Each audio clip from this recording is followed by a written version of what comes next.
Cover 2 podcast coming at you live from the OC Rock Radio Studios at Saddleback College. I'm Nick Nenad. I'm Jared Smith. And today we have a great and very interesting show for you today. Lots of football. Jared loves that. We also have a special guest in the studio. The RKJ Man, the co-host with me on the Ring Generals, is coming in here after Jared. He's coming in here after Jared. It has nothing to do with me. He wants to talk to Jared about the Cowboys because, as you might know if you're an NFL fan, the Panthers and Cowboys play week 1, so you're not going to want to miss that. That's coming up in the next segment. But Jared, great weekend this weekend with college football all throughout the weekend. It started Thursday, ended Monday, and then of course we have the NFL coming up this weekend. But a lot of NFL news to start with. Big contract signed, but of course I think we have to talk about Khalil Mack being traded from the Oakland Raiders to the Chicago Bears. What are they thinking? Jared, please give your thoughts. I know you have a lot to say about this. What are they thinking? John Gruden, I mean, like, Chucky is back, right? And everyone's all excited, especially if you're a Raiders fan. Even though I'm not a Raiders fan, obviously I'm a fan of John Gruden and his coaching style. And it was just like I'm like, you can't let a franchise player go. You can't let a franchise player go. And like you mentioned last week, the only good defensive player on the Oakland Raiders defense. Yeah, you take him away, and can you name one defensive starter on the Raiders right now? No, I can't. Oh, no. Bruce Irvin. That's the only one I can think of on the top of my head. One. That's it. Yeah, that's it. Yeah. He's getting a little old, too. Woo! It's tough. It's this one was a bit shocking. So if you don't know, if you've been living underneath a rock, like Nick just mentioned, Khalil Mack was traded to the Bears, and the Bears gave up 2 first-round picks. One 2019, one 2020. I still don't know if that's even justifiable for how good of a player Khalil Mack is. I mean, he's an all-pro at 2 different positions, linebacker and defensive end. Who's ever done that? I actually don't know if that's ever been done. I'll have to look that up a little bit later on in the show, but I'm not sure. He might be the first player ever to be an all-pro at 2 different positions in the same year, right? This guy is an all-world type of player. You build your defense around him.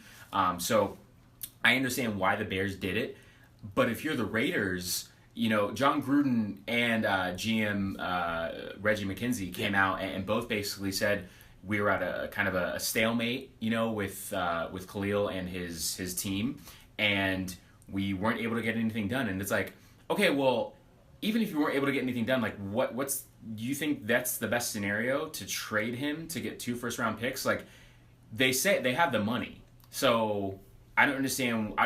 Maybe Khalil Mack just didn't want to be there. Maybe he was holding out, hoping that he would get traded. I don't even to me, it doesn't make sense because I was looking at the Raiders' money salary for this year, and this seemed like they had enough money to at least negotiate. I'm not saying they had enough money to give Khalil Mack what the Bears did, but they at least had enough money to, you know, counter and say, hey, maybe we can't meet you here, but maybe because we drafted you, we like you, maybe you can give us a small discount and meet us here so we can still have some wiggle room later on down the road. Do you think it screwed them a little bit that Aaron Donald signed the day before? We'll talk about that a little bit later. Of course it did. Yeah, the fact that they were now set, because Khalil Mack is on the same plane as Aaron Donald as far as I'm concerned. I think Aaron Donald's the best defensive player in the league, but Khalil Mack can say he's number 2. So I don't know. I think that was the final like dagger in the hearts of the Raiders. But then they kind of seem like the Raiders are like now like rebuilding a little bit. Oh, who trades for 2 first-round picks? Yeah, no, there's no doubt about it. They are rebuilding, and offensively they do have some weapons. They have a good offensive line. You obviously have Derek Carr, Amari Cooper, Jordy Nelson. The running backs are a little. I mean, Marshawn Lynch. Marshawn Lynch is good. How good is he really? Right. Yeah. So the offense is. They're gonna have to score a lot of points because I don't see this defense stopping anybody. So they're definitely in rebuilding mode, at least from the defensive side of the ball. Are they going to compete in the AFC West? I don't believe so because of the other talented teams that are in that division. It's scary. But going back to your point about Aaron Donald, of course that had to have set the bar because before Aaron Donald's contract, there wasn't really a comp or anything, you know, visual that the Raiders could sit there and say, okay, why are you asking for this much money? Like, we get on the field, but from a financial standpoint, where's this dollar amount coming from? When Aaron Donald signed his deal, even though he's a defensive tackle and he plays inside, Khalil Mack is so versatile, he can do multiple different things. So he came back and said, okay, here's Aaron Donald's contract.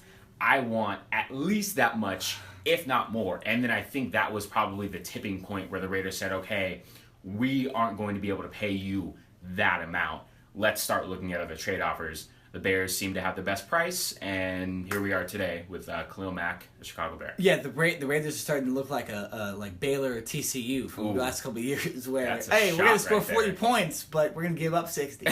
So, that's a shot. Well, let's speak about Bears a little bit, because the Raiders have been just torched by the media this week.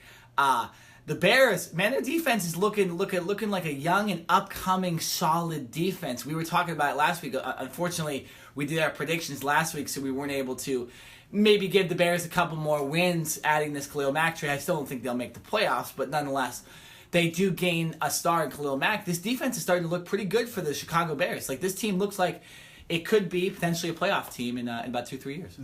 Right. I like how you said 2 to 3 years. Yeah, 2 to 3 years. They are underrated. They are very, very young. I like Kendall Fuller, their cornerback, I believe out of Virginia Tech. Actually, I forget where he came from. He signed an offer sheet with another team this offseason, and the Bears matched that. So that shows how much they really like him. They obviously drafted Roquan Smith, the linebacker out of Georgia, with their first-round pick. He was the last player to sign his rookie deal. So he did miss a little bit of time in training camp, but I believe he will be kind of penciled in there as that week 1 starter, at least he should be. Danny Trevathan is another really, really good inside linebacker. Those are all linebackers, too. Right. The linebacking core is ridiculous. It is pretty good, right. Danny Trevathan, another guy that came over from Denver when John Fox became the head coach a few years ago. Up front, they've got Bulliard, Goldman, and Hicks. I don't think those are any household names, no, they're not, but they're solid starters. So I agree. I think they can be a middle of the pack defense, and I think they're a couple years away, adding a couple more pieces either through the draft or another star player. And I think this defense could be something special. It needs to be, because when you're in the same division with Aaron Rodgers, who's obviously arguably the best quarterback in the NFL, Matthew Stafford, who's a gunslinger, right? Even though he may not be a tier 1 quarterback, we know that he likes to throw the ball. And with Minnesota, they obviously just got Kirk Cousins. Yeah. So there's going to be a lot of passes going on against the Chicago Bears defense. And I think they will be a good team, but because of the division they're in, I think they will get torched a little bit. Question here. Well, actually, not really a question, but this kind of reminds me of Derek Jeter going to Miami this year and being their president of baseball operations. John Gruden going in and not understanding what he's doing. I don't know. It mind boggles me that he would make this crazy of a trade to trade your best player, your best player on defense, just because you didn't want to pay him. Here's the thing. The Rams just signed Aaron Donald. We're going to talk about this in a second. How the hell did the Rams have any money to sign Aaron Donald? Right? How did they look? It seems like they've spent $100 million on 7 guys this offseason. So how did they have money and the Raiders don't? I will tell you, because other than their great running back, Jared Goff is still on his rookie contract. Actually, they did sign Brandon Cooks. But they signed, and they traded for Aqib Talib, and they got Ndamukong Suh. Right. I think when they traded for Aqib Talib and Marcus Peters, I think a portion of their contracts are still being paid by their previous teams. So I don't think they... I believe next year they'll have to take on the full amount. Well, they'll also. This is kind of their year to go for it. Oh, it is. But it's just, you look at the star players in the roster, and I get that a lot of these guys are on rookie contracts and stuff like that. But you just wonder how the Rams can do something like that, and the Raiders couldn't sign one player. It's just one guy, and it's literally probably their most important player behind Derek Carr on this team. So I don't know. What do you think? John Gruden has coming for him now, because it just seems like he really messed this one up. I think it depends. I think some people will say there's more pressure on him. I say there's actually not as much pressure on him anymore, because my expectations for him are low. At 6-7 wins. Probably. Because of how bad their defense is. Yeah. Right? So I don't expect too much from the Raiders.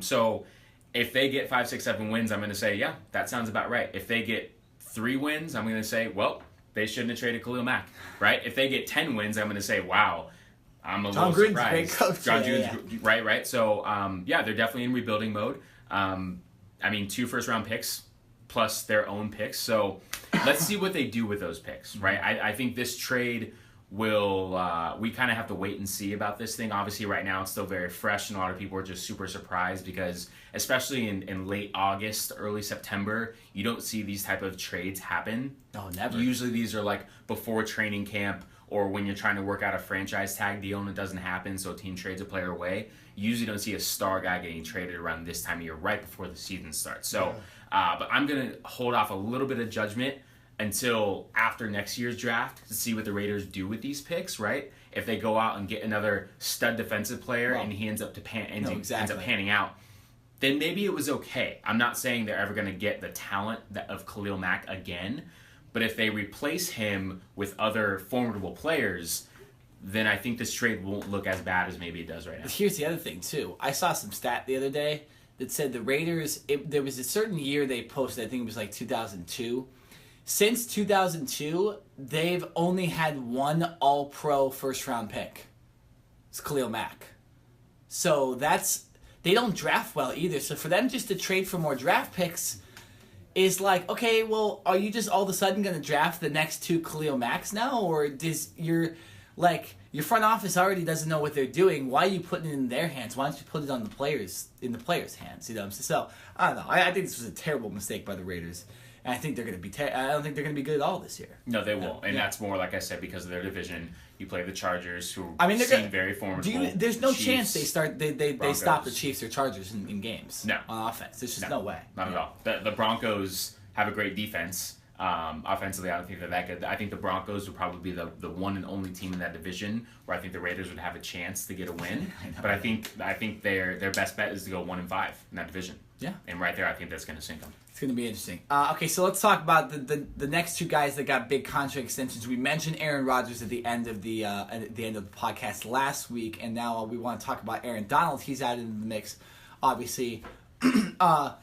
These two guys really ramping up the money guys are getting in contracts, right, Jared? Like, you can expect now if you're a star player, really at any position, because Odell Beckham Jr. got a big contract extension as well, you're going to be getting a lot of money. What are your thoughts on these guys just getting really the money they finally deserved and the money that is really going to make it good for the rest of the NFL? Go get that money, man. Yeah. I am all for players, especially in the NFL, getting as much money as they can.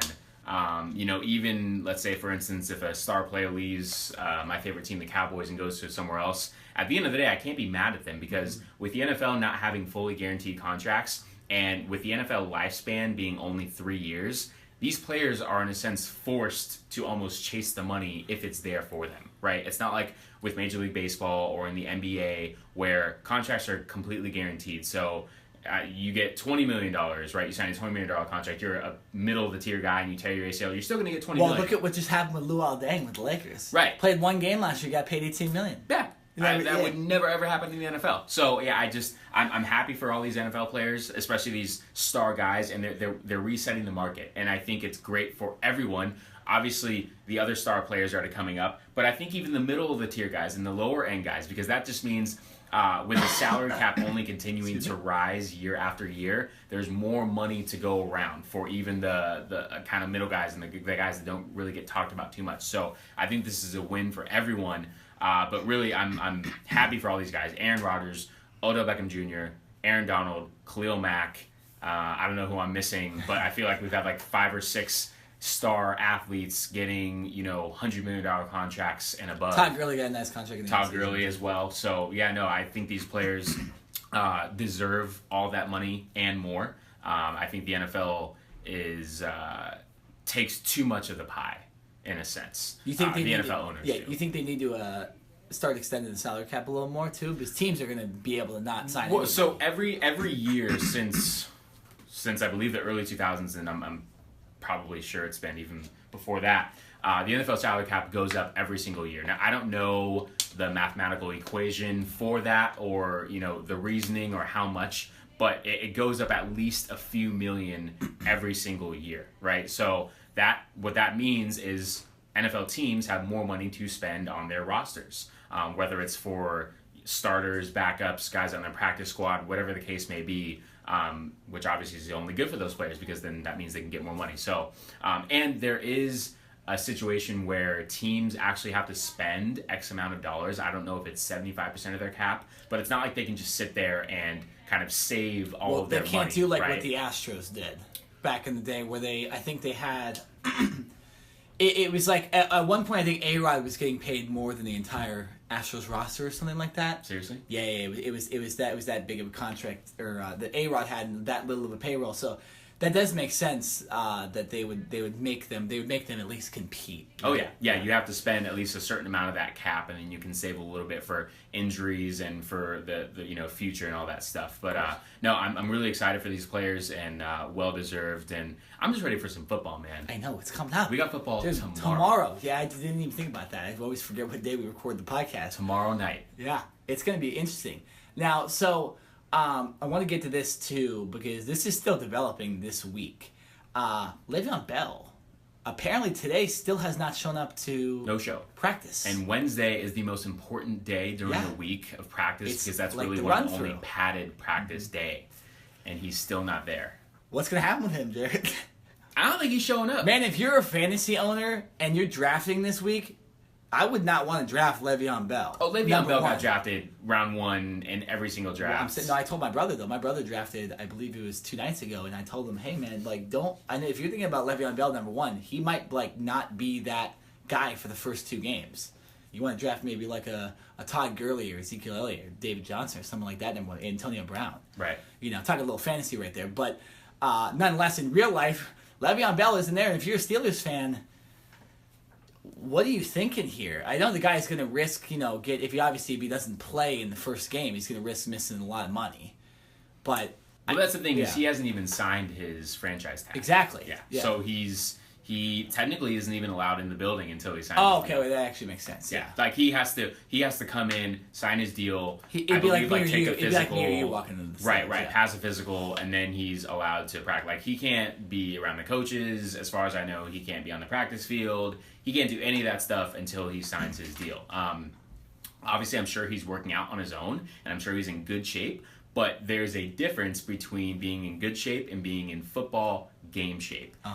For as good of a player as Le'Veon Bell is, it will still take him a game or 2 to get back familiar, get hit again. He hasn't gotten hit in, 8 months? I mean, I don't care who you are. Yeah. It takes a minute to get thumped, right? To kind of feel like, okay, I feel good about this. I got my confidence back again. I can go out and take a hit and go do my thing. So, I mean, this offense is still good enough, and they still have weapons to where they can get by. But the Steelers organization already came out and said, kind of, they're not happy about this, right? Of course not, yeah. Yeah, so, but what's it going to take to get him in the door? A long-term contract. So, does he sit out the entire year? No. I think what he will do, not what I think. There's a chance that he could sit out the first 8 games of the year. Oh, my goodness. It's either 8 or 10 games. You have to play in, I believe, a portion of the games during the year to be credited with playing like a full year. If you play 8 games out of the year or 10 games out of the year, then you're credited with playing like a full season, right? Mm-hmm. But if you miss the whole year, or if you only play in 2 or 3 games, then there's some clause in the contract, injury, obviously. Right, okay, that you aren't credited with playing a full year. So I know that sounds a little tricky and that may be confusing. But what's the point of you saying that? Is that because then his contract would have to be a lower amount? Right. So then the Steelers could, in a sense, not offer him as much. He's not credited with playing for his 4th year. He would only technically have played 3 years in the NFL and not 4. Uh-huh. So he wants that 4th year so that he can then get his new contract. Oh, that's a big good because point. If he's still on his 3rd year, then he would technically still have 1 year left. Same thing over again. And they don't have to negotiate with him. Show up with us. So if he does hold out, I think it would be until week 8 or week 10. Like I said, I forget what week it is, but there's a certain cutoff point to where he would have to play in order to get those X amount of games in order to be accredited with that 4th full year. Very good information right there. I did not know about that rule. And that could happen because, like you mentioned, I assumed he was already under the franchise tender. So that he was going to start losing money every single week like Khalil Mack did and like Aaron Donald did. As far as I know, he hasn't signed. Yeah, so he's just a guy on the street. He's losing money, right? Especially if he doesn't play week 1. True. He's going to lose money. But I don't believe he signed anything. So he's the Steelers have his rights. So it's not like another team can come in and offer him, anything right now. But they're kind of at a stalemate. It's almost like the Khalil Mack thing. Le'Veon Bell wants a new contract. The Steelers don't necessarily want to give him that right now because I think they want to see him play again. They want to see if he can keep his head on straight, if he can, be a healthy player for the full season, or at least not miss a whole lot of time.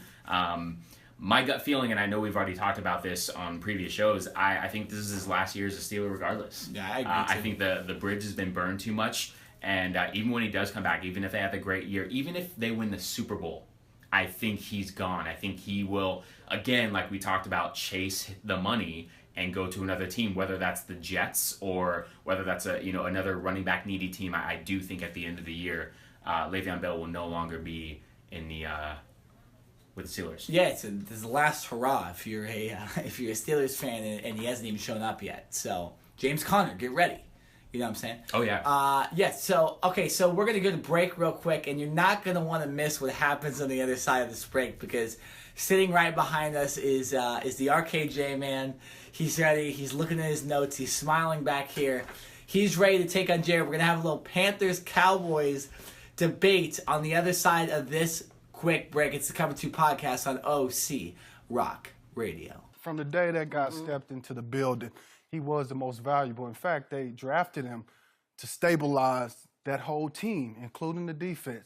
Now, we knew at that time... I thought they were going to take Joey Bosa, silly me, but well, go ahead. we all did. We all did. But Jerry and Steven, they had different ideas because they knew that the Cowboys needed to get better running the football and stabilize that offense because they tried to do it passing the football all over the park. And by the way, Darren McFadden had been he'd had a 1,000-yard year, but go ahead. He was okay, but you never could depend on Darren to be available. They've run the ball well with Carolina football since they were an expansion franchise. That's one thing. They play good defense, and they run the football. But they've added Norv Turner. So you have to realize that Cam has been very comfortable with Mike Shula as the offensive coordinator. And now having a new voice in his ear, a new philosophy, they're working on trying to change some things from Cam. So, I mean, I wouldn't be surprised at all to see some type of growing pains. I believe that this wide receiving core probably is as explosive and has more diversification from a talent standpoint, tight end to wide receiver to running back, than any roster Cam's been on. So I expect this to be one of Cam's best seasons. Welcome back to the show for our second segment here, and we've got the RKJ Man What's in up, the Jared? house. How we doing? I'm good, brother. Yeah? I'm good. All right. good. He's got his Panthers hat on. Let's get ready, man. I've been quiet all morning just so I could get to this. He's a big talker. Yeah. He's got a mouth like 7-Eleven, never closes. Never closes, man. Never closes, Nope. but you always come in at the end of the night. You always come in. When you're drunk, you need something to eat or something to drink, you come into 7-Eleven. Oh, my gosh. All right. Well, I didn't know he was going to take it that far. But everyone, welcome Ryan to the show. Ryan obviously is a big, huge Carolina Panthers fan. He's been talking a lot of noise all offseason. He's been all over social media about his Panthers, giving me crap, saying that they're going to whip my Cowboys. And fortunately, we have a Week 1 matchup with the Cowboys traveling to Carolina to play his Panthers. And as soon as I saw that, I remember just being in the car. I was randomly at Walmart. I look at my phone and I see that this is the first game, and all I could think of is I've got to get on this podcast to go up against Jared. I have to get me some Jared for Week 1. Well, listen, like I've said, the door is always open. We welcome anyone to come onto the show and debate. We love debate, whether it's good, bad, or in between. So let's get right into it. Let's give a little background first of how you became a Carolina Panthers fan, because that's still a little iffy to me. I've always been a Carolina Panther fan, barring the terrible 1-15 season we had back in 2001. But I've always been a Carolina Panther fan since I was about 6 years old. Even earlier than that, I remember watching Carolina Panthers games with my dad. And to be honest, my fondest memories growing up was going to church on Sunday, praying to God the pastor would hurry up and finish. That way I can get home and watch the Carolina Panthers just like I will be doing this Sunday. Well, luckily it's a 1 o'clock game, so you can get to church on 10 Yeah, o'clock. so I can get to church at 10 time. o'clock, but you don't understand how Southern churches work, Jared. So Southern churches yes, I do. is 3 hours. Half my family's from the South. Yeah, I know so what you mean. 3 hours long, and you're just praying to God that the pastor can just hurry up and finish. So I've been a fan for that long, and really, honestly, the Carolina Panthers and football in general and sports in general have always held a special place in my heart. But it really got personal when I moved out here to California. Me and my brother, we would have football Sundays. And football Sundays were just a day where we just would stop at whatever we were doing and we would just watch football for the whole day. And, you know, ever since Cam Newton has come on, I mean, he's really elevated the Panthers and put the Panthers in that spotlight. I mean, I remember going, as a matter of fact, being 10 years old, going back to my childhood, though, when I was a Carolina Panthers fan, just crying, just bawling when we got beat by the Patriots. And the same thing happened a few years ago. So, yeah, I've been a Carolina Panthers fan all my life. And, you know, some people, and it's really weird because where I grew up in Charlotte, there's a lot of Cowboys fans, there's a lot of Washington Redskins fans, because the Redskins used to get played on television all the time before the Carolina Panthers became a franchise. And they're still there. So it's going to be entertaining to see how many Cowboys fans are at Bank of America this weekend, because the game is played in Charlotte. Cowboys fans do travel well. They travel well, and they're everywhere. They're everywhere, and there's a lot of them in Charlotte. So we're going to see how much they show up at Bank of America this week. I'm looking that was forward going to be to my it. question. I wasn't sure if you were from Charlotte, if that was... I am from Charlotte. Okay, I'm straight from Charlotte. Then that makes sense why you would be a Panthers fan. Yeah, I grew up, and I lived not too far away from the stadium, so that was always fun hearing the roars of the crowd. So all right, well, great. Enough of being nice to you. I gave you a little segment to kind of, you know, introduce yourself to everyone and get acclimated. And now it's time to get down to business. So let's talk that week talk, one, bro. Cowboys traveling to Bank of America Stadium to play the Panthers. I see you have a lot of notes over there. I have a ton of notes. It looks like a lot of gibberish to me. Man, you crazy. You're Okay. crazy. Okay. See, I get it. You guys are 9-4 against us, right? You're 9-4. You've got the record. Oh, But no, we've I don't care beaten about the record. But we've beaten you guys in all big games. And what are those big games? 2003. NFC wildcard game, we beat you guys. 1997, a divisional game, we beat you guys. But let's talk about a few years ago when we destroyed Tony Romo, ended his career, and beat you guys on Thanksgiving Day. Yeah. The formula is simple. It's running the football with Christian McCaffrey, and using the play-action passing game to Cam Newton's advantage. I think now that we have a new offensive coordinator in Norv Turner, we have the ability to actually utilize Christian McCaffrey in open space, which is what he did for LaDainian Tomlinson and Emmitt Smith. So if you look at that, I think Christian McCaffrey is going to have a big game this week, and I think he's going to have even a bigger year this year. Plus, he's bulked up a lot. We talked about it in the break. He's bulked up a lot. I have to think they told him, you're going to get a lot of carries this year. And as a matter of fact, Ron Rivera confirmed that this week when he said he wants to do 25 to 30 touches per game for Christian McCaffrey.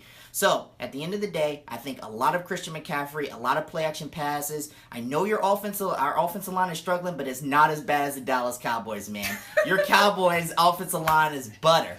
I'm telling you, I've got notes over here. Let's look at what's going on here. Zach Martin injured with the knee.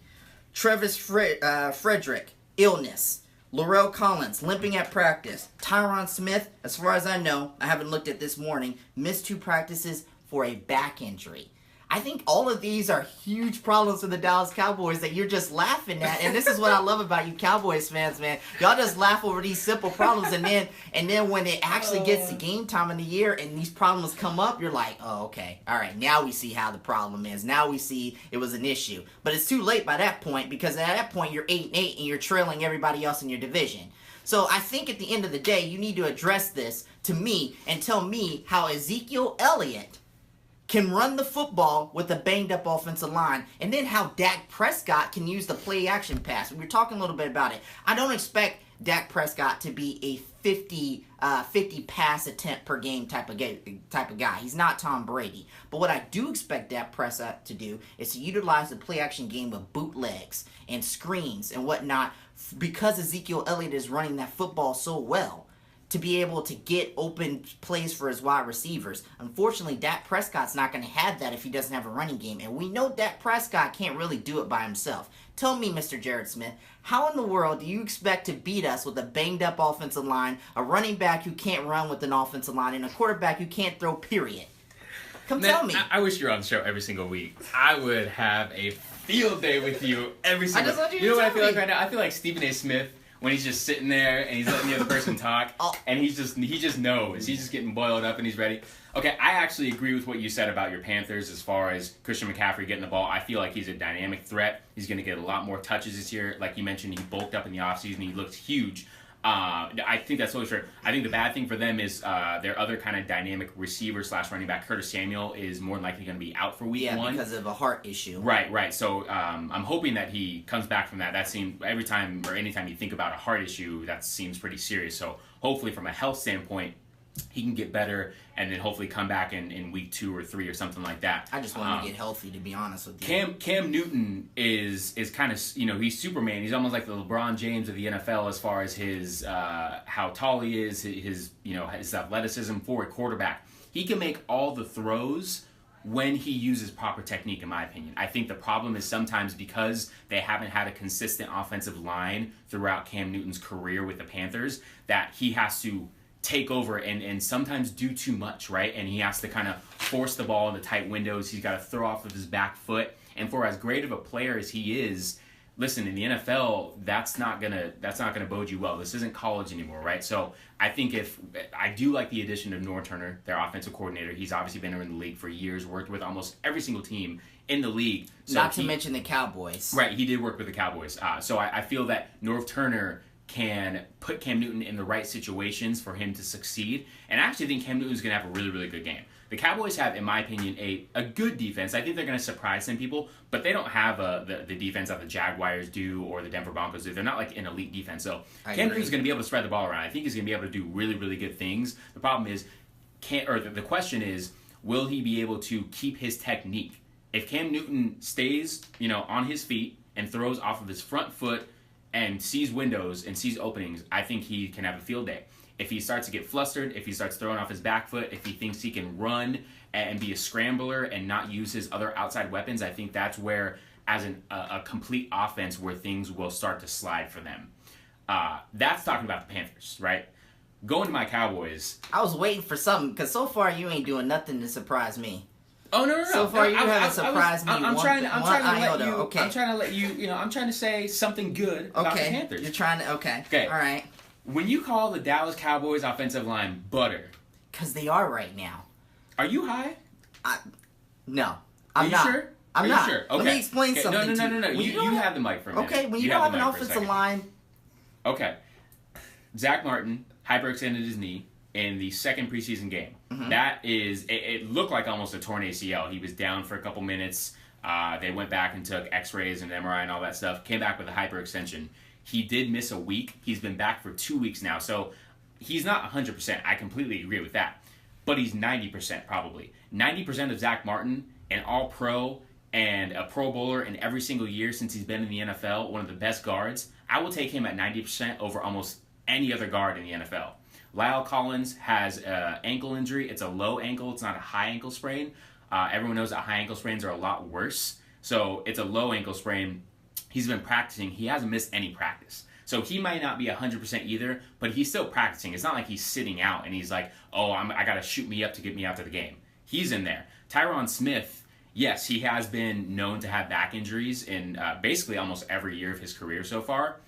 It's a preventative thing with him. The Cowboys are purposely holding him out of most practices up until like the day or two before the game week because they don't want him to kind of flare up and or re-aggravate. So it's more of a preventative situation as opposed to he actually has a current back problem that's ailing him right now, right? So they just want to make sure that on game day he feels as good as possible. So your points, I know you're smirking over it and you think they were valid.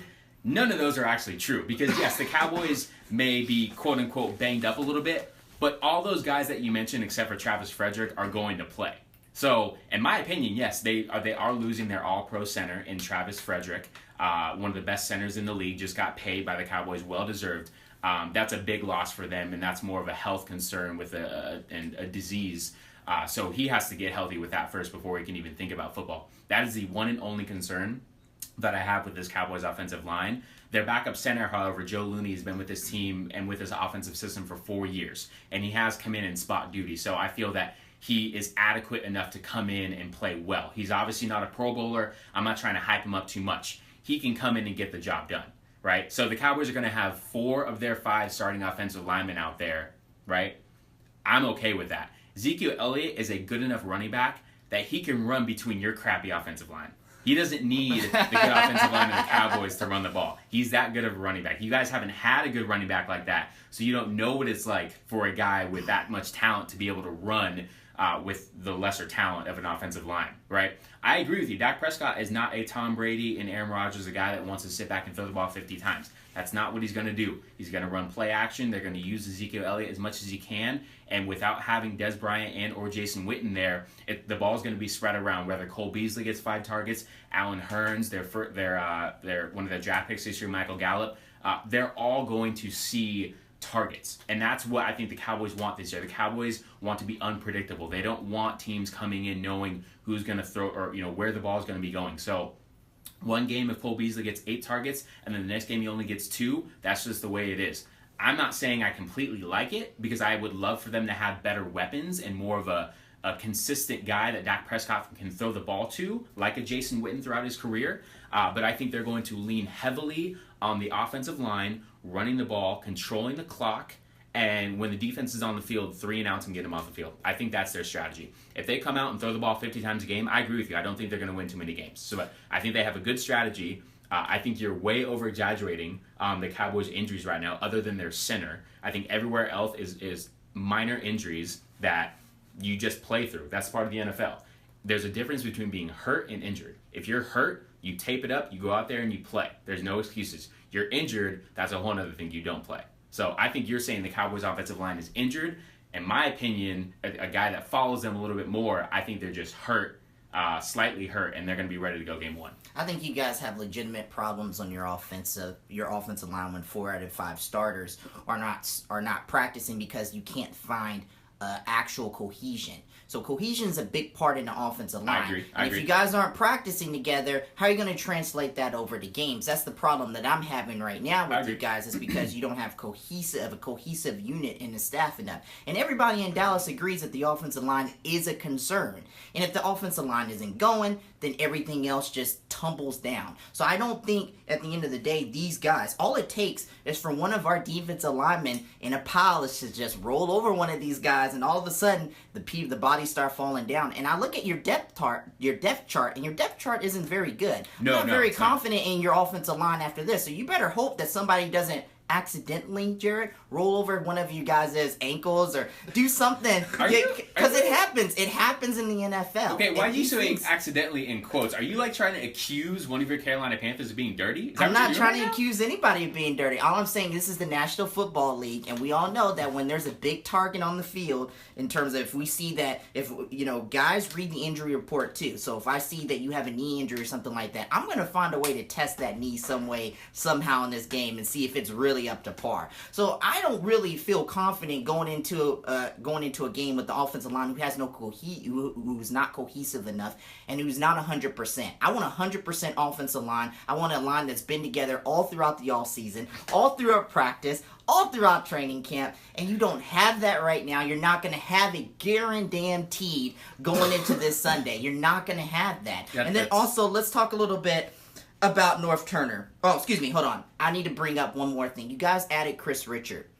I really like him. He's a great defensive coach, great defensive mind. The only issue is the Carolina Panthers and the Seattle Seahawks have been battling for years. So Cam Newton is going to see everything that Chris Richard is going to have coming to him. We're going to be able to adjust easily in that game. Cam Newton can adjust like this in his mindset when it comes to Chris Richard. As he should. He should be able to adjust without... As a $100 million quarterback, I hope he would be able to do that. He should be able to adjust, but it's a little bit different when you've been seeing the same defensive players all your career. And I think you guys are going to try to lean back towards that Legion of Boom thing. And that Legion of Boom thing hasn't been working for a few years. You guys, they've had issues with their running back, with having to deal with running backs. They've had issues with athletic quarterbacks. They've had issues with the running game. So I think those same problems could creep up into Dallas if Chris Richards tries to bring his philosophy that he had in Seattle to Dallas. Also, let's look at the fact that North Turner has greatly improved all his quarterbacks that he's worked with.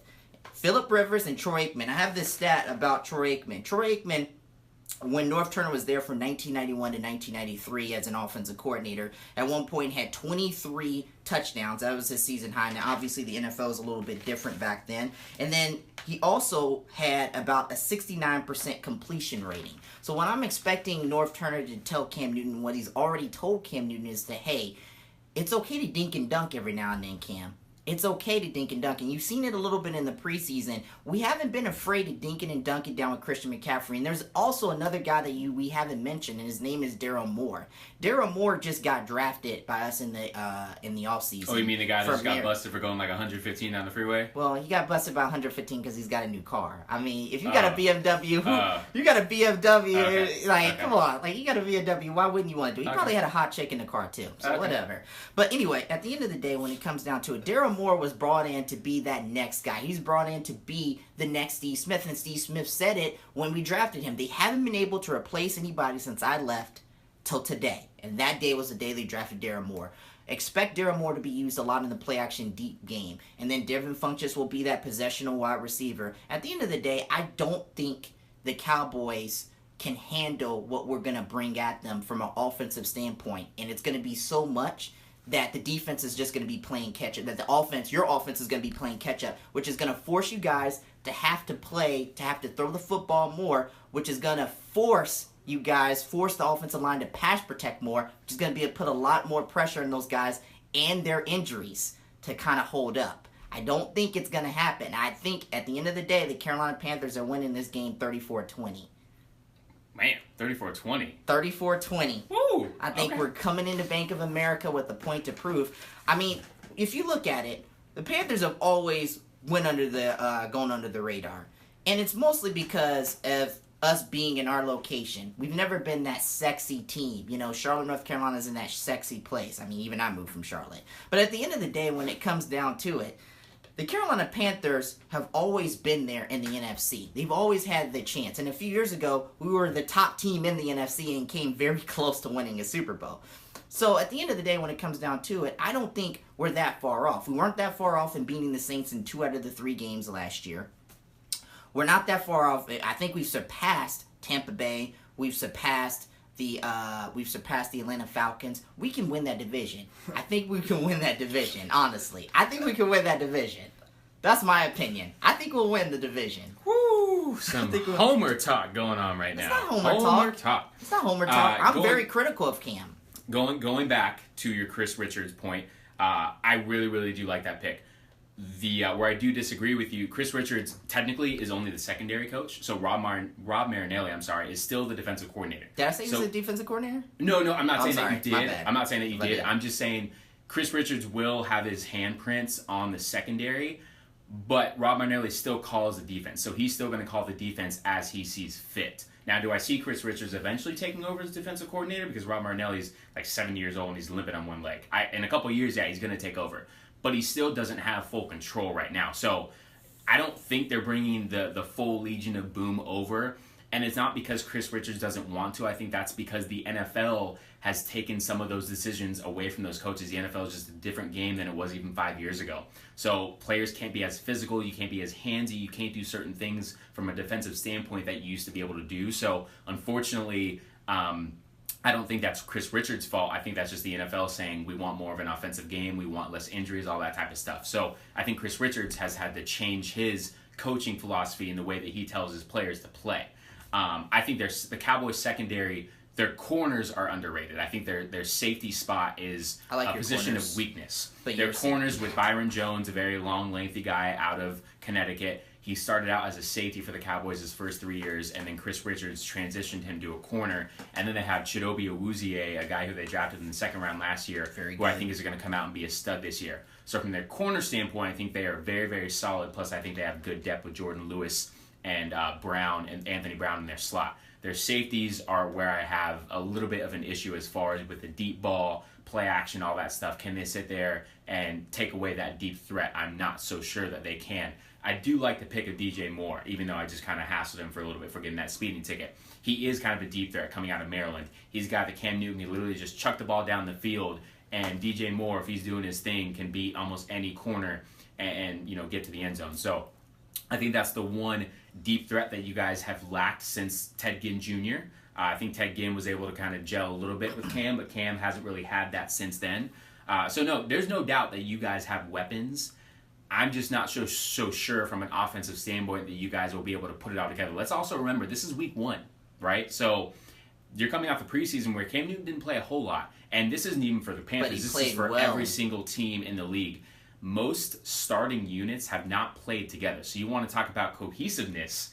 Most units, whether it's a couple guys, whether it's an offensive line or your starting running back or whatever the case may be, have not played together for a long period of time. So typically the first game of the season, and especially the first quarter, is kind of a field out process. Okay, how are our guys going to respond?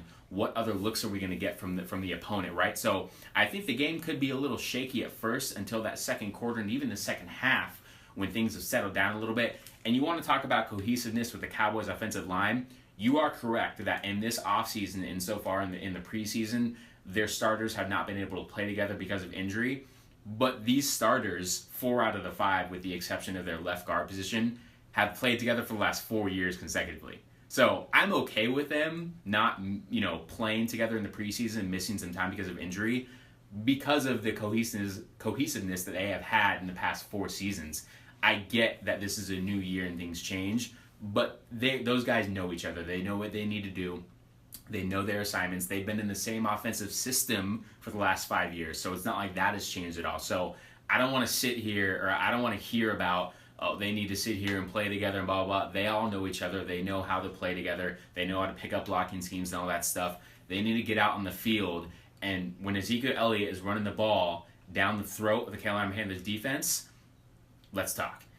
Kawan Short, Luke Kuechly, the only 2 defenders on the Carolina Panthers that I would be worried about if I'm the Cowboys. I'm not worried about the Panthers secondary. Of course you don't talk about Shaq Thompson, a much younger Thomas Davis, a guy who can move a little bit better than Thomas. He runs sideline to sideline. He's a fast, good running back. Of course you don't talk about James Bradberry. No, James Bradberry. Who's James Bradberry? James Bradberry is one of the best cornerbacks in the league.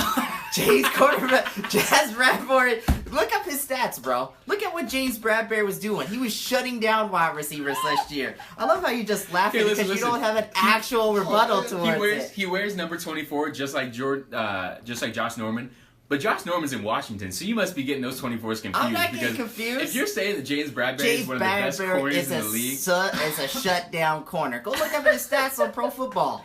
Go look up his stats. James Bradberry was a shutdown corner last year. You're killing me right man. now. They had to put the number 1 receiver on the other side of the field, and he's no longer there. That cornerback that they dominated against is no longer there with us. You're killing me. He's no longer there with us. No, it's crazy, okay. man. It's okay. Let's talk a little bit about. Hold on. Let's talk a little bit about the tight end situation. How much time do you have left in this segment? Man, we got as much time as we want to. Man, this is not the Regen. This is the Cover 2. This is the Cover 2 podcast. We've got 5 minutes. But yeah.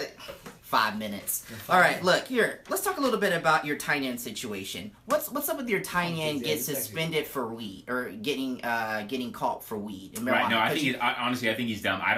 I wish the Cowboys would have cut him. I wasn't a big fan of him. He is a basketball player out of Baylor, and he didn't play football most of his high school or college career. So he was more of a project that the Cowboys were trying to develop. And when he goes up against the second and third string teams in the preseason, he looks good. He's not as fast. He's more of just a guy that you throw the ball up to, and because he's 6'6" and 280 pounds, he can catch the ball. But I especially with him getting busted for marijuana the day before roster cuts, I feel that he should have been cut, and the Cowboys could have used his slot for another player on the team. So, no, I agree. I think the tight end spot is probably the biggest weakness on their team with the loss of Jason Witten. They have Jeff Swain, who's been with the team for 3 years.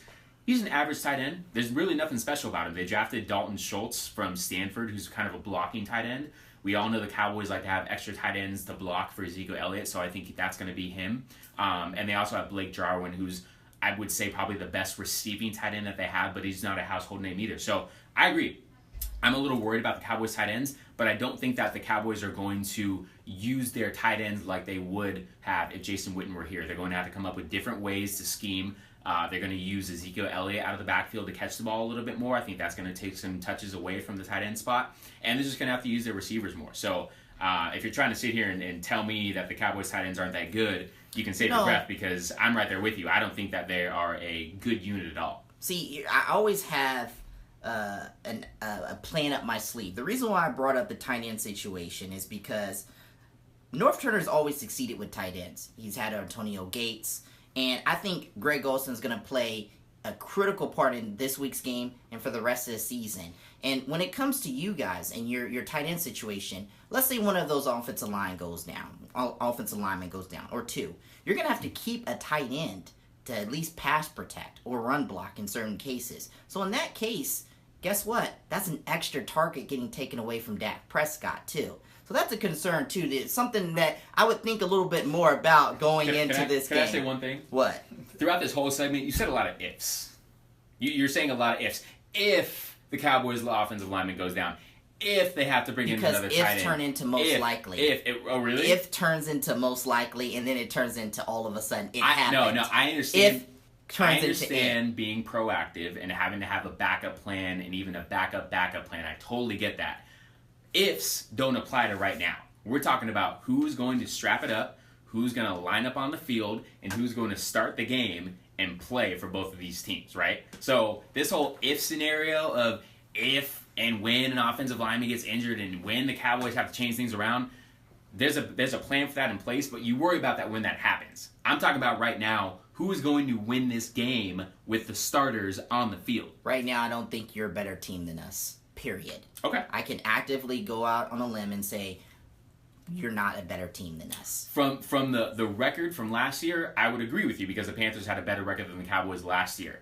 I think the Cowboys have better depth all around as a unit, as a team, offensively and defensively. Like I said, their defense is a little underrated. Obviously, we know the Carolina Panthers defense, at least their front seven, in my opinion, is very, very stout. I think their secondary has a little bit of issues. But I think the Cowboys as a whole, with their philosophy and the way that they do things with running the ball, play action, giving Dak Prescott good, easy throws and good reads, I think they're not unstoppable, but I think they can basically play at will and do what they need to do to get the job done. I don't see many 3-and-outs going on, and I see them controlling the clock, keeping the other team's quarterback, in this case Cam Newton, off the field. So I think it's going to be a closer game than what you said of 34-20. I'm going to go like 27-21, right? I think it'll be in the 20s. I think both teams are going to be able to score, but I do think it's going to be a little bit closer. But I see the Cowboys kind of edging one out at home or on the road. So we're homers to the end, aren't we? I mean, we're homers, but yeah, that's what it is, you know. But you know, Jared, not only am I the RKJ Man, but I've established another nickname. You ever heard of Nostradamus? No. I'm Blackstradamus. Oh gosh. I'm Blackstradamus. This is not true. This week, He gets a lot of things wrong. This week, I'm gonna prove to you why I'm right. I'm gonna prove to you why I'm right. This week, my team is gonna prove to you why I'm right. Okay. And I can't wait. Maybe I'll have to come on Cover 2 podcast next week. I hope so. I hope you come back every week because I can blast you just like I did today. No, you didn't. You didn't blast me today. It's okay. You didn't blast me today. It's okay. You All of your didn't blast stats, all of your ifs, ands, and whats. Guess what? Those ifs are going to turn into real legitimate concerns for you guys. Okay. I guarantee it. I Guarantee guarantee at some point your offensive line is going to crumble. Maybe not in this game, but throughout the season, your offensive line is going to crumble. Are we talking about the season or are we talking about this one game? We're talking about both now. We're talking about both. We're talking about we were talking about both too. I guarantee you, it might not happen in this game, but it will happen at some point this season. Your offensive line will crumble, Jared, and you'll come in here, and I'll come in here one day, and I'll be like, hey, Jared, remember what I told you on September 5th? And you'll be like, yeah, Ryan, you were right. Blackstradamus is right. I will never say Blackstradamus was right. Will. I might say Ryan was right, but I ain't ever going to call you by that name again. Yeah. Nick. You know, I gotta get some say in here, because this has been a great segment. And Ryan's coming here with his notes. By the way, his notes say Ryan versus Jared on his notes. I know. Just to let you guys know what's going on. I have to be very specific. But great analysis from both you guys. And Nick didn't think I was even going to come in here with any stats or anything. No, I didn't. That was good. No, I gave him a lot of crap because he tends to just kind of go off the top of his head. And I'm like, Jared's going to be prepared. You got to be. So you were very prepared. It was good, very good. I'll predict this game real quick. I'm actually going to give the nod to the Panthers a little bit on this one, just because there are a lot of unknowns with the Cowboys, with the offensive line, tight ends, and what's going to happen with the offense with Zeke and And Dak Prescott really haven't played this preseason. Right. So I'm going to have to go with the Panthers on this one. It's going to be a close game. I don't think it's going to be 34-20, but it's going to be a close game. The one thing I do know, though, is the Cardinals going to have a better record than both these teams. So it doesn't even This man is smoking better weed than all of us. It doesn't matter. But great segment.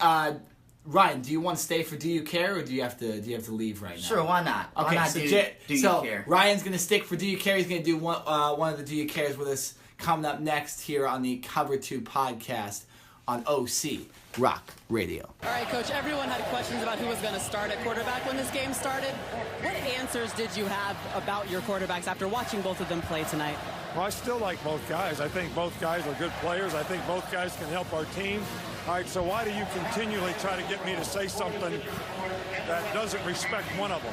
I'm not going to, so quit asking. There is sharp reaction tonight to word that Nike signed Colin Kaepernick for a new ad campaign. The quarterback says the NFL has blackballed him over the anthem protests. President Trump today said the Nike deal is, quote, a terrible message. In a move that surprised just about no one, the Jets announced Sam Darnold to be their starting quarterback. Darnold will be the youngest QB to start a season since the merger, beating out 39-year-old Josh McCown for the job. We are back here on the Cover 2 podcast. Jared and Ryan are still arguing. They literally argued up until 5 seconds of us going back on the air. Real quick, just to echo what Jared just said, the RKJ Man just tried to say that James Bradbury had 3 Pro Bowls in his career. That was incorrect. He has a big goose egg, big 0 on that one. So, we got to keep him in check over Best here. corner Got to keep him in check. In the NFL. Best corner. Crazy. Yeah, ridiculous. So, we're going to do our favorite. Well, actually, Jared, excuse me. I should ask this first. Jared, what time is it right now? I don't know. What time is it, Nick? It's time for Do You Care? It's the first time, the first double Do You Care ever. RKJ Man getting in on it. There you go. It's our favorite topic of the show, or our favorite time of the show. If you don't know what this is, we ask each other if we care about a topic, and we tell you if we care about it or not. This time, it's going to be a little different because the RKJ Man, Ryan Johnson, is going to do one of them with us. So, and he's got a pretty good one, too. So, I will ask, let's go. Jared, you're going to get the first question here today. Do you care that Earl Thomas has ended his holdout and showed up to Seahawks practice? I do care. I just saw this about 2 minutes ago when we were setting up these questions for Do You Care? And it's Wednesday, and like I mentioned in the last segment, Wednesday during game week is the most important practice day for players. It's the day when a lot of the installation goes in, when the players are basically in pads. It's the one day where they can kind of thump and hit each other. The real kind of live practice of the week. So I'm not so sure that Earl Thomas will actually be practicing since he's just reporting to the team today, but it is a very, very good sign for a team that has lost so many key players on that defense that they need that kind of signal caller and that back end guy to get back out there. So I'm sure he's been working out. We'll see what type of shape he's actually in. But I think if everything goes well, he should be on the field for week 1, which is a big sign for Seattle. So, obviously, as a Cowboys fan, I've been following this one closely because the Cowboys have been linked to trading for Earl Thomas. So far, that hasn't happened, and I'm not sure that will. But we will see if Earl Thomas will get a long-term deal or not with Seattle. Nick, do you care that Sam Darnold has been named the starter for the New York Jets? I do care because I said it on the podcast last week. Sam Darnold absolutely needed to be the starter of the New York Jets. They finally named him. There was no way it was going to be Teddy Bridgewater, especially since they traded him. And McCown, there was really no reason to play McCown since Darnold did look ready enough. And it's not like Jets are going to make the playoffs. It's not like Jets are going to be a very good team. He doesn't have a lot of weapons around him. But you need to give a guy like this, a guy that seems to be more NFL ready than the rest of the rookie quarterbacks, the option to actually play. It's a little different than, say, Josh Rosen or Josh Allen, who we just saw is not going to start. Nathan Peterman is the starter. Sam Darnold proved that he played really well in the preseason, and he proved it. A lot like Baker Mayfield. Baker Mayfield, you could have had an argument that he could have started, but Tyrod Taylor is just a better quarterback. So, nonetheless, Sam Darnold's going to be starting. I'm glad. I'm excited for the Jets. It'd be nice to have another New York team play well. It's kind of been one-sided with the Giants the last couple of years, barring last year. So I'm interested, and he's a USC guy. He's a local guy. He went to San Clemente High School down the street, just about 10 minutes away from Saddleback College, where we record here. So a local guy, happy for him. Glad he's getting the start for the Jets. He deserves it. All right, Jared, do you care that Colin Kaepernick is now the face of the 30th anniversary of Nike? Yes, I do care, and this has obviously caused a stir, whether you are a sports fan or not. This goes way beyond the football field. Obviously, Colin Kaepernick has been out of the football league since 2016, since he, among other players, decided to be the face of taking a knee in support of racial injustice, along with a multitude of other things. So Colin Kaepernick has not been signed by any team. No organization has chosen to take on not only him and his contract, but all of the kind of, not negativity, but other media spotlight that would come with him. Nike, however, who is known for taking on huge risks in bold statements for their 30th anniversary, has chosen to have Colin Kaepernick basically be the face of all of this. And what I think Nike is doing is they are kind of taking some of the pressure off of Colin Kaepernick. They are saying, we are standing with you. We, agree in a sense with what you are doing and what you are choosing to portray. And we choose to sit right here and, not only pay you money, but we are going to, put your name on our Nike logos and stuff like that. So I was a little surprised by this.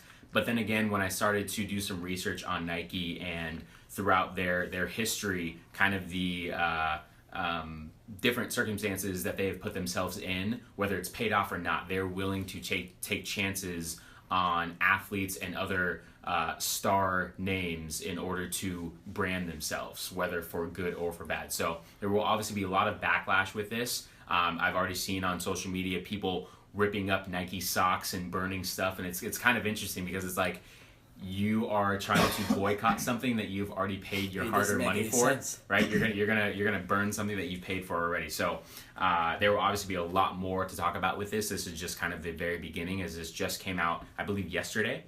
So I'm sure Nick and I, and the Ryan, if he does come back on the show, we'll talk about this a little more in the upcoming weeks.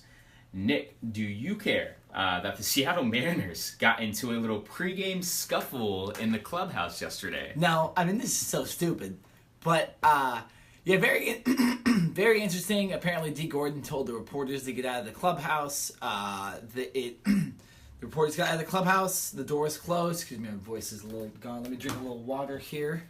You okay? Oh yeah, no, I'm fine. I don't know. I mean, obviously, I'm sure teammates have gotten into arguments before, but I think it's been a little while since we've had. Well, yeah. No. Scott Service, the manager of the Mariners, said that this happens every single year. Apparently, Kyle Seager was involved. Other players were involved. D. Gordon was involved.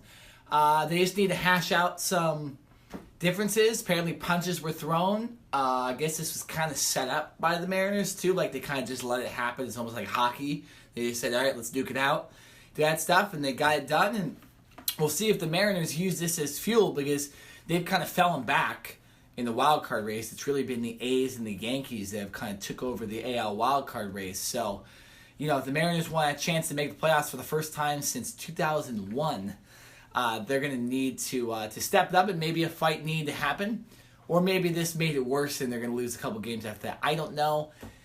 This stuff does happen, though, so it's not super surprising. It's not the first time it's happened, and so I think it's interesting, and we'll see how it affects the Mariners. Hopefully, it affects it for good, so we get to see more of an AL wildcard race, because the AL playoffs have really been kind of set for like a month or two now. All right, last question is going to go to the RKJ Man. RKJ Man. Right, Jared, can you give him the mic real quick? Yeah. You move forward a little bit because it's a little extended. Yeah. Okay, so RKJ Man, do you care that Nick Saban got mad at Maria Taylor's question after the Alabama game this weekend? Nah. And the reason why is because every coach has a short temper with the media. Every coach has a conspiracy theory against the media. And the elite coaches, such as Nick Saban, has even more of a temper with the media. And this is just the case of him being frustrated because everybody's been asking him the same question honestly, since they won that national championship back in January. Now, I get it. Maria Taylor had to ask that question. She was forced to ask that question by producers. But at the end of the day, Nick Saban's been hearing it for a while. Now, I think it's time for him, like everybody else has been saying, even Jared said this, it's time for him to pick a starter and to just go with it and just to make the decision. I mean, I get it. You don't want Jalen Hurts leaving and possibly going to somebody in the SEC because that could be competition for you down the road. But at the end of the day, you need to make a decision and move forward with it. You can use Jalen Hurts, like everybody else has said, in other situations, but we've got to make a decision. And we already know the young quarterback is the better quarterback anyway. He's already proven it. He came against one of the best defenses in the league in one of the most critical moments of the season, in the most critical moment of the season last year, and played lights out. So at the end of the day, just go ahead and name that young man the starter, and let's move on with our lives. There you go. RKJ Man, first ever time on Do You Care? Great answer right there. I actually believe, real quick, just to piggyback off what you said, the SEC does have a rule that you do have to miss a certain amount of games. Jared, do you know about this? I think if you transfer inside the SEC from another SEC team, there is a punishment. You don't just get to play right away. If I'm not mistaken, you have to basically sit out a year. Yeah. So if Jalen Hurts is young. I believe he's a redshirt sophomore.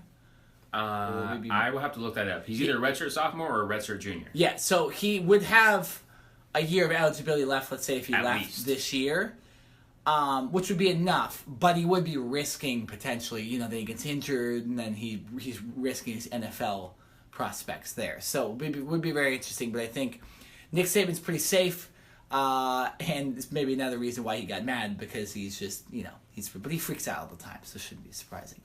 All right, that's the end of Do You Care? When we come up next, it's a little lead-in, because we're going to be talking about college football. A lot of big games, a lot of different storylines happen this weekend, a little more than I think this coming week to talk about, but nonetheless, we're going to be talking college football the first week. College football on the other side of this break. This is the Cover 2 podcast on OC Rock Radio. Greg Stroman was a terrific punt returner. It's blocked. Beaver ball strikes again, and the Hokies score off the block punt. Chris Cunningham came in to block it, and Eric Kuba, one of the receivers, said thank you very much. The handout to Nick Brissett. All kinds of running room. Off to the races, and into the end zone. A touchdown. LSU from 50 yards. LSU is racing up to the line, and Brissett scores a touchdown. Looked like it might have been a touchdown on the previous play had it been reviewed, but it doesn't matter now. Jake Browning was under duress most of the game. It's unbelievable throws, but really it came down to the two defenses, and Auburn just had a little bit more in the tank. Hello and welcome back to the Cover 2 podcast, final segment of the show with a little college football talk going into week 2. We had a couple big-time matchups, and then we also had a couple big-time collapses by some major programs, right? So we had a little bit of movements with the top 25 rankings. Obviously, we had the top 3 that basically stayed there. Michigan with a pretty bad loss to Notre Dame, even though the score was only 27-14. A little worse than what we thought. Penn State getting a run with Appalachian State. Obviously, Appalachian State making a name for themselves back in 2007, I believe, when they beat Michigan the first game of the year. So that game went into overtime. So we had a couple big time. And then Miami and Miami as well with that big time matchup against LSU in Arlington, Texas.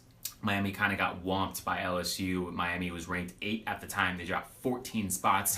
LSU basically replaces them as they moved up 14 spots. So, Nick, I want to get started with the disappointments of the first college week of the season. Yeah, we're starting off on a negative note. Yeah, we're going to start off on a negative note. And I do want to start with that Michigan team losing to Notre Dame. Well, your thoughts? As you know, if you're a listener of the Cover 2 podcast, you know I'm not the biggest Jim Harbaugh fan.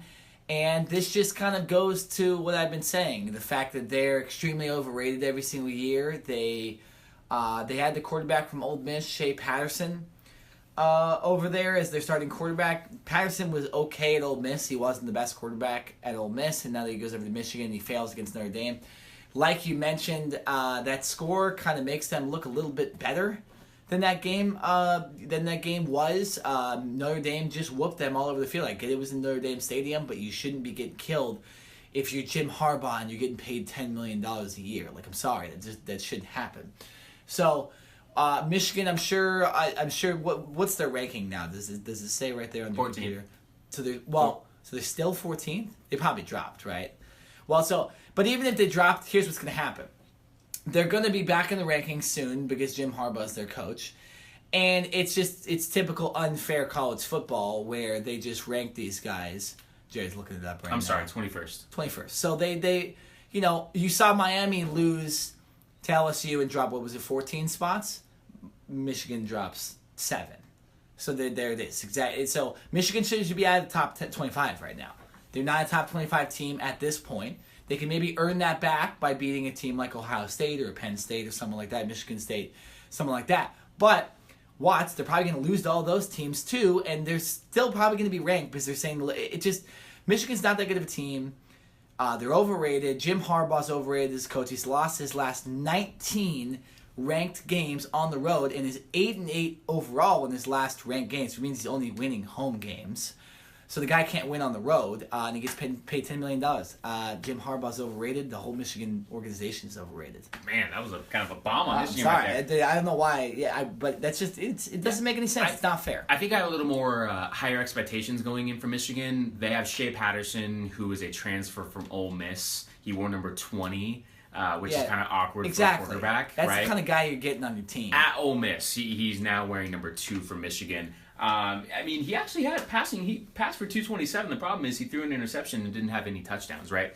Michigan, when you think of not only Michigan, but Coach Harbaugh, you think of them running the ball, right? He wants the ground and pound. It's kind of the same thing they did when he was the head coach of the 49ers in the NFL.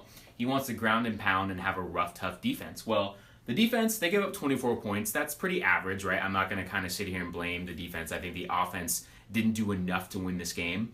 But Michigan as a whole rushed for 58 yards. See, that's the problem. Pathetic. But so overall in offense, then they had, less than 300 yards? They had just over 300 yards. Just over 300 yards, because their backup quarterback, McCaffrey, came in and got 22 yards. He's actually the younger brother of Christian McCaffrey. They just got over the 300-yard mark. But it's like 58 rushing yards as compared to Notre Dame, who rushed for 132 yards. And going into the season, I would have given Michigan the better defense. They have Rashawn Gary, the really, really good defensive tackle. Amazing. And they also have Chase Winovich, who Amazon did kind of a little behind the scenes, almost like a Hard Knocks in a sense for college football on Michigan last year. And Chase Winovich is one of kind of the stars of the show. He's another defensive end that plays with Rashawn Gary. Those are two really, really good defensive linemen, and I didn't really see much of them at all. Winovich had 4 solo tackles, and Gary had 1 solo tackle. So it's kind of like they didn't really do too much. I was expecting a lot more from that Michigan defense, but I was expecting much more from that whole team. And they didn't really do much in my opinion. It's just they get into these big games, and they only beat. I think they once beat Ohio State. Am I right about that? Or did they blow that game too? Since Harbaugh's been the head coach, did they not beat Ohio State? I believe once. Okay, so that's the only big win they have, to be honest. Like, if but it's just because of what Jim Harbaugh gets paid. You look at the Penn State coach James Franklin.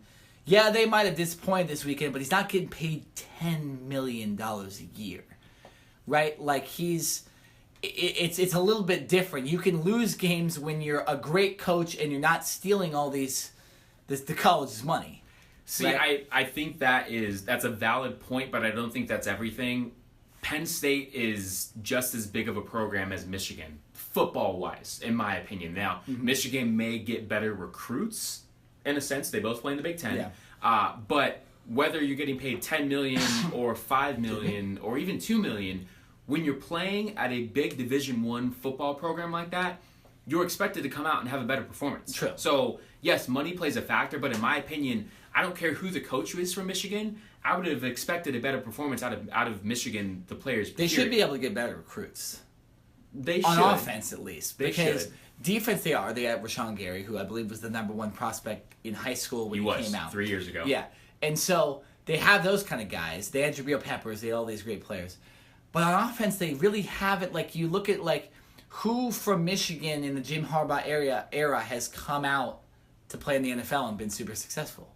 Can we name one on offense? On offense, has been super successful so far. Not many. Nobody Devin Funchess, but not really, right? He's a good receiver, but yeah, would you say there's a star in the NFL right now? Look at LSU's like wide receivers that have come out. You know, right? Like that's Beckham, Jarvis Landry. Exactly. It's like there's miles of guys. So it's you have a big program. Not only, like you're saying, should they be able to get wins just because they're a big program, but especially when a coach gets paid this much, he has this big of a name, you shouldn't lose 19 consecutive road games. I mean, if they're going on the road, I'm going to start betting on the team at home, right? If they play a ranked team on the road, I'm going to bet the other team. Chalk it up as like loss. It's just like, it's 19 in a row, that's a little different than 3 in a row, or you lose to Ohio State every year. It's a little different, so I don't know. But Michigan... definitely disappointing. So let's move on to Penn State, though. We just talked about them for a second. Going the distance, literally, with Appalachian State. Appalachian State should have won that game. Now, Appalachian State isn't a bad team. In the last couple years, if I can remember correctly, they were around the top 25 rankings. So they're not a horrible team. But Penn State coming into this year, they still have Trace McSorley. They still have a lot of their weapons on offense and defense. Jared, why do you think it took them so long, and why do you think they kind of failed this game against Appalachian State, even though they won? I said this a couple podcasts ago that Trace McSorley is the guy for this team, right? He's one of the Heisman, right? He's one of the Heisman favorites, and not that he wasn't in the discussion last year, but last year obviously he had Saquon Barkley. He had a blanket that he can just kind of sit back and say, all right, we need a couple yards. Hand it off to him. I don't necessarily need to throw the ball all the time. Now, this is his offense. He needs to make plays. He's a dual threat guy that can make plays with his arm and his legs. But if you're a defense now, you don't have to key in on a great running back. Yeah. You can say, all right, we're going to stack the box one-on-one on the outsides. Beat us with your arm, right? And I think that's what Appalachian State pretty much did. And they almost came out with a victory. So, obviously, Penn State has better talent and much better players, and they were able to squeak out a win. But this is a little concerning for me. I said this even when Ryan and I were talking. It doesn't matter if it's the NFL or college football. Week 1 is kind of always a little bit of a little different because it's the first real game, live game, I should say. So things aren't always going to go your way, right? You have new incoming freshmen who are probably playing, first-time starters. All that goes into the equation. But when you're playing a team with much less talent, like an Appalachian State, this game should have been 45-14, not 45-38. Exactly. And the thing about the Michigan thing, moving back to that real quick, was that Michigan they were outclassed by Notre Dame, who was ranked like literally right next to them in the rankings. Whereas Penn State still played well. The defense might have failed a little bit. Like I mentioned, Appalachian State isn't a horrible team. So they're going to score a little bit. But Penn State still came out and did their thing on offense, scored 45 points and win to overtime. So Michigan wasn't close. So if Penn State, this is an okay first game for them. Now, if they come out next week and suck again, then you have a problem here, and you know what I'm saying. So, but for the first week, I'm okay with Penn State doing this as long as you win the game. I always, if I was on the committee right now, I'd say, first game of the season, it doesn't really matter unless you get blown out. If you win by whatever, unless you're, if you're barely beating, let's say, a D2 team, maybe there's a big problem there. But nonetheless, I think it's okay for Penn State right now. I don't think you should worry if you're a Penn State fan. James Franklin's a great coach. You still have one of the best quarterbacks in the nation. I think it's okay. Move down 3 spots. But that's fine because you had to a little bit because you barely beat Appalachian State in overtime and you had to take extra time to beat them. So I'm okay with that, but they need to come out the next probably 2 games and really show out and play well. Yeah, so I agree with that. I mean, not much more to add about that. Let's get on to some good stuff, right? Some good stories. Yes. Yeah. We started the segment off a little, some bad teams. Let's get that bad taste out of our mouth. Yeah, so we had 3 giant games this week, and it was, they kind of set up Saturday, Sunday, Monday. Saturday we had 6 versus 9, Washington versus Auburn. You had LSU in Miami. I believe LSU is 25. Miami was 8. Number 8. Miami was number 8. That's what I thought. And then you had Florida State and Virginia Tech were ranked in the teens against each other. The best game out of these 3 was Auburn and Washington, so let's talk about that one. Auburn came out like bats out of hell to start this game, And oh my goodness, they were lighting up the Washington players. First play, dude, Auburn guy literally just like wait for the hit. Yeah, I know the hit was nuts. Sent the guy in the last week. Yeah, basically, no, and it set the tone. If you saw the next 2 plays, there were big hits on that. So Auburn showing you the SEC defense and stuff like that. Washington has a good team too, but Auburn really came out. I believe they got a touchdown on their first drive. They got an interception around the first, for a couple of drives. Washington then came back and really played well. Jake Browning, I mentioned him as a Heisman dark horse last week.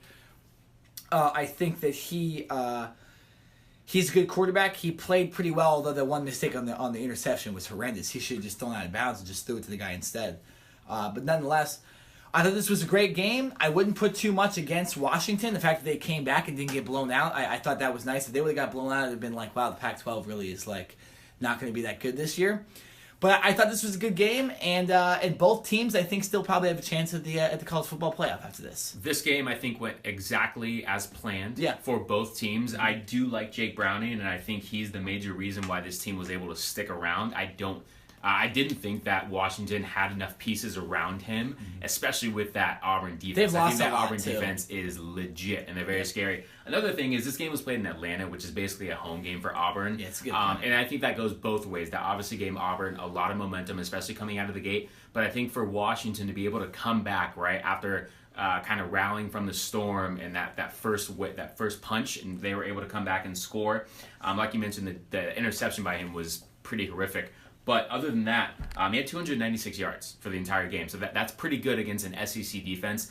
I'm not riding too much against Washington here. I think Washington is still a top 10 team.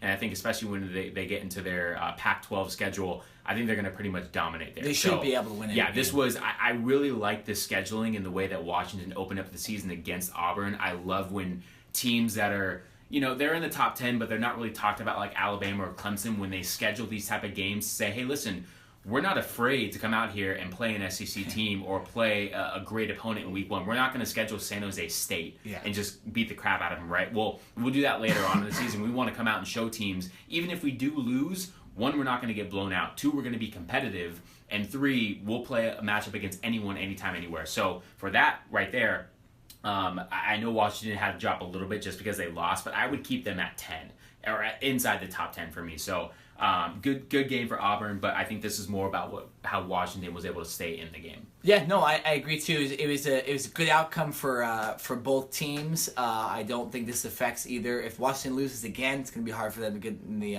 college football playoff. But I think Auburn does a good job because they know every year they're going to face Alabama, so there's a potential loss there. So if they can go 11-1. And maybe still sneak into the college football playoff by beating a team like Washington and beating all the rest of their SEC opponents. I think Auburn looked good in this game too. I'm forgetting who their quarterback's name is, but he played well as well. Stidham? Yeah, Stidham. Yeah, the guy from Baylor. And so I think they have a good nucleus. They're going to be out there, man. They're going to potentially be able to beat Alabama later this year. They're one of those teams. Great matchup. That's what I'm talking about, dude. I think we're going to get one of those big time Auburn-Alabama games this year, barring them collapsing or the quarterback getting hurt or anything like that. But this was good. I love to see Alabama. I love the beginning of that game. Auburn came out, obviously with the fans, and just was blowing up Washington players. I was cheering for the Pac-12 just because I'm here on the West Coast, but. And nonetheless, you see a team show out like that, and you're like, it's just good to see big hits on defense, I know, right? yeah. In football today, where everyone's obviously about safety, and I'm completely there as well. It's nice to see guys being able to take a hit. And there was a lot of big hits in that game too. You know what I mean? It's like it's football, man. Let these guys hit as long as they're doing it properly, and guys are leading with their shoulders first and stuff. So it was good to see some thumping going on. Even on the touchdown that kind of secured the game for Auburn, there was amazing contact at the goal line between the defender from Washington and the running back. So. Good game. I loved those games. Give me those games where it's 21-17 and they're just lighting each other up the red. It's like reminds me of the old Steelers-Ravens games. Oh, yeah. Back when Ray Lewis had we were all the teams. Smash mouth. Like exactly. So let's move on to LSU and Miami. This was one of the 2 other games that was big, and one of the 2 other games that was kind of were kind of blowouts too. LSU really coming out. Unfortunately, I wasn't able to watch this game. I was busy, but I did go over the highlights and saw that the LSU just really dominated, and Miami came out with not much on offense. And Malik Rozier, who won changed his name, the way we say his name, we were saying Rozier, Malik Rozier. He didn't play that good. For as much hype as they gave him before this game, he didn't look that good. The defense was a little overrated. It looks like going in the season, the turnover chain was a big thing, and then that kind of goes out the window. LSU mocked that hard. Put that turnover chain out now. You get it blown out like that, you need to put that thing away. Come up with something different. So nonetheless, LSU looks great. I don't know how good Miami is right now, so I don't know how to gauge this game for LSU. They were number 25. I think the committee just ranked them 25 because they knew they were a good team. They just didn't know where to put them. But they wanted to put them in the top 25. So, excuse me, not the committee, the AP poll. But nonetheless, great for LSU. I'm always down for LSU to come back because they have to play Auburn and Alabama. Right. So these are other big games, and if you're a fan of college football, you gotta love SEC football, and the SEC shows that again in this game. Yeah, this one for me was surprising more so on Miami's front with how poorly they played. I mean, Rozier, 2 interceptions, a QBR of 12.8. That's what I'm saying. Like, the two things... I could have went out and done that. Yeah, the two things you look at in a Miami football team going in this year are Malik Rozier and the defensive line. And they both were terrible in this game. Right. So what do you look at now? It's like, okay, well... They give up like a 60-yard touchdown to one of LSU's running backs. And I mean, listen... LSU had an interception return for a touchdown, right? So they scored 33 points. Really, I'm still a little skeptical of LSU's offense, especially with the quarterback play. They only threw the ball for 140 yards, right? So it's not like they're sitting here lighting people up, passing the ball all over the place. I think they're going to still lean on their running game and their defense. I'm more surprised that it was a blowout. I think it was going to be a closer game. I'm with you. I think LSU is a better team than what they were advertised at the beginning of the year, ranked 25th. But I wasn't expecting LSU to come out and put up 33 and for Miami to only put up 17. I think Miami underrated a little bit, and that shows with them dropping 14 spots and with LSU getting bumped up 14 spots. Well, in Miami also, by the way, I believe this score was 33-3 at one point too. Am I wrong about that? Was it? No, you are completely right. Yeah, so Miami scored 14. This was 2 touchdowns. This was a blowout, and this was garbage time touchdowns from Miami. They got that score back up too. So. This was a big win for LSU, a bad loss for Miami, especially Miami going in number 8. You're looking for that second ACC team behind Clemson because Clemson's clearly the number 1 team. And Miami goes in, and then it's like now we're probably not going to have a lot of competition in the ACC. Clemson should just roll through everybody. We'll talk about the next ACC game in a second. But definitely disappointing from Miami, who looked like they were going to be a good team. The crowd got into it last year. With Miami, they started showing up at Hard Rock Stadium. They had the turnover chain. The defense looked really good, and they completely screwed up. Just shows the SEC is making a little bit of a comeback. Oh yeah, SEC's. I don't even want to say comeback. SEC is still number 1, right? Still number 1. I think last year there was a chance though to prop up a little bit more. Last year though there was a bit of concern in the SEC because LSU didn't play well. Alabama kind of ran train over everybody else, and all the other teams were kind of losing to these. They would be losing the ACC teams, losing the Big Ten teams, and stuff like that in the preseason games. So, nonetheless, big win for LSU, and we'll see if they can continue. And like I said, I'm always down for an LSU-Alabama game, right? Let's go. That means something, right? All right, so let's move into this last big game of the weekend. You had Virginia Tech, you had Florida State before you start the game. Now, I would love for this to have been in Virginia Tech because they would have played our closing song, Enter Sandman, before the game. One of the coolest entrances for a team. But Florida State didn't at least to begin the game, didn't do much worse than this. They did the swag surfing thing and the whole crowd was doing it with the team. And then Florida State proceeded to let Virginia Tech go all the way down the field, run train on them in offense and defense the rest of the game, and blow them the hell out. So, Jared, what were your thoughts about Florida State's performance? Because I think this is more about Florida State than it was Virginia Tech. Horrible. Yeah. It's really easy. Like this game was not Virginia Tech, like you mentioned, I believe on break. Virginia Tech, I think, is now going to be a little overrated because of kind of how well they played. Are they really that good of a team, or was Florida State that bad? Florida State looked horrible. I'm going to go with Florida State was that bad. When Francois throws 3 interceptions, I know he's in a new offense. He's coming back from a season-ending injury last year. Florida State has too many weapons to look that crappy, right? So I'm going to give the Virginia Tech a lot of credit.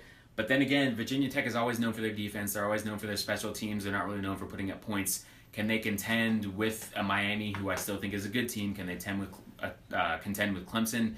I don't think so. I think this ACC after Clemson is such a big drop-off that it's not really going to matter anymore. So this game, to me, while it's great for Virginia Tech, it gets them bumped up in the rankings. I don't think it's really going to mean that much at the end of all this. I think it was kind of Florida State just proved that they're not a good team and they're going to be crappy, and Virginia Tech is going to be what I think they're going to be, a really, really good defensive team.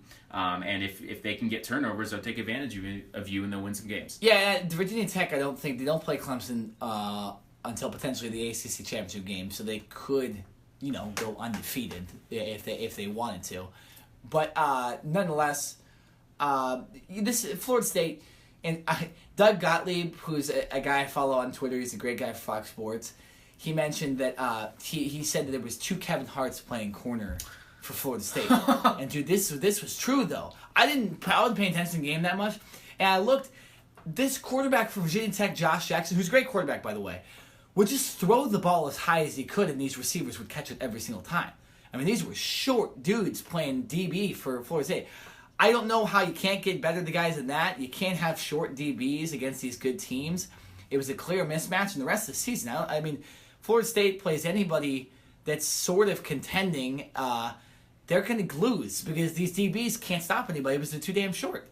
So, I don't know. And then the offense, like you mentioned, DeAndre Francois, very underwhelming. The receivers dropped a couple balls too. The running back doesn't seem like much. So, I don't know.